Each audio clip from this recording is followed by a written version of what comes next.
ආයුබෝවන් යාළුවනේ අද මං ඔයාලට කියන්න යන්නේ අපේ පැරණි ජනකතාවල එන අපූරු සිදුවීමක් ගැන. ඉතින් ඔයාලා අහලා තියනවද කළ හොඳ පස්සෙන් එනවා වගේ කියලා පස්තා පිරුලා. අන්නේ පස්තා පිරුලා හැදෙන හැටි තමයි අපි අද බලන්න යන්නේ. ඉතින් අපි බලමු කපටි නරිහාමිට අපේ ගමරාල දුන්න නියම තෑග්ග මොකද්ද කියලා. එක්තරා දවසක අපේ ගමරාල මාමා මී පැණි හොයාගෙන ඝන වනාන්තරයට ඇතුළු වුණා. ඉතින් එදා ගමරාල මාමාට ටිකක් අවාසනාවන්ත දවසක්. මොකද මුළු කැලේ පුරාම පීරුවා එක මී වැදයක්වත් හොයාගන්න ලැබුණේ නැහැ. ඉතින් ඇවිදලා මහන්සි වුණ ගමරාල මාමට අන්තිමට උනේ මහා කරදරයක්. එයාට පාර වැරදුනා. ඊට පස්සේ ගහක් ඇරට වෙලා ගිමන් අරමින් ඉඳි ගමරාල මාමා ගාවට ඔන්න කපටි නරිහාමි කෙනෙක් ආවා. ඉතින් මේ නරිහාමි ගමරාලව දැකලා හරිම හිතවත් විදිහට කතා කළා. මේ ගමරාල නොවේ. මොකද මේ පැත්තේ? මොකද මේ බර කල්පනාවක? බලන්නකො නරිහාමි මට පාර වැරදුනා නොවේ. ඉතින් ඔක කල්පනා කරන්න දෙයක්ද? මම පෙන්නන්නම්කො පාර.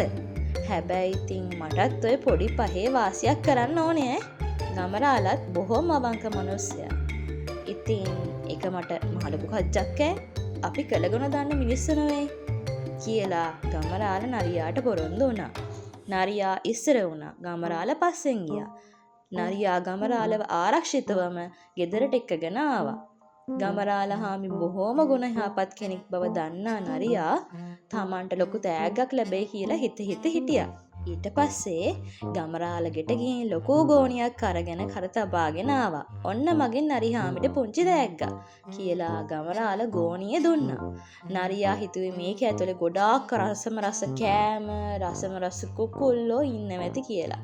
ඉතින් නරියා හනිකට ගෝණිය කරේ තියාගෙන කැලේ මැද්දට දුවගෙන ගියා. ඊට පස්සේ දැන් නරියට මේ ගෝණිය ඇරලා බලන්න ඕනි. කුතුහලේනේ. එහින්දා නරියා කරපු වැඩේ කැලේ මැද්දට ගිහින් ගෝණියේ කටලෙව්වා. අම්මෝ ඊට පස්සේ මාරාවේශ වුණ තඩි කළු බල්ලෝ දෙන්නේ ගෝණියෙන් පැනලා නරිහාමි ඇඟට කඩා පැන්නා. නරියා පණ එපා කියලා දුවන්න ගත්තා. ඉතින් මේ සිද්ධිය දැකපු ගහක් උඩ හිටපු වඳුරෙක් ඇහුවා ඇයි නරිහාමි ඔය හැටි දුවන්නේ කියලා. ඊට පස්සේ නරියා කෑ ගහගෙන කොළ හොඳ පස්සෙන් එනවෝ කියලා නරියා තවත් වේගෙන් දුවන්න ගත්තා. මේ කතාවෙන් අපිට දෙන පාඩම හරිම පැහැදිලි.